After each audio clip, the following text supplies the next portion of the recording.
What are hormones? A hormone is a chemical messenger that is secreted or released into our bloodstream by specific organs known as glands. Hormones regulate or control many processes in our body, including blood glucose levels, water content in blood, general growth, and blood pressure, just to name a few. As an example, thyroxine, which is a hormone secreted by your thyroid gland, helps to regulate metabolism. In other lessons, you will learn about a few of these hormones in more detail. Several hormones are secreted by the pituitary gland, located right below the hypothalamus in your brain. Instructions are given by the hypothalamus to the pituitary gland according to current conditions in our body.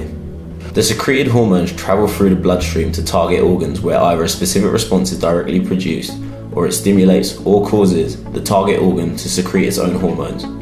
We can think of this like a post office system. Hormones, or posts, must reach the correct target organs or addresses for the right response to occur. Feeling thirsty? When the hypothalamus detects low levels of water in blood, it signals or tells the pituitary gland to release a hormone called the antidiuretic hormone, or ADH, into your bloodstream. ADH travels to your kidneys, in this case the target organ, and causes water to be absorbed, so urine becomes more concentrated and output is decreased. Drinking more water increases the water content in your blood, which then causes the hypothalamus to signal the pituitary gland to secrete less ADH. Less ADH means your kidneys will absorb less water, causing urine to become less concentrated and output is increased. Ever felt suddenly frightened?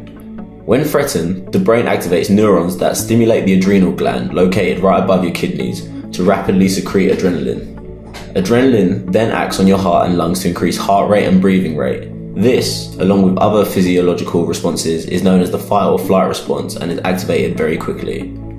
At the same time, the hypothalamus signals the pituitary gland to secrete the adrenocorticotropic hormone, which travels to the adrenal glands to secrete a hormone known as cortisol. Cortisol acts in target organs to allow the body to adapt long-term to stress. So to review, hormones are chemical messengers secreted by glands into the bloodstream and produce a specific response when they reach the target organ.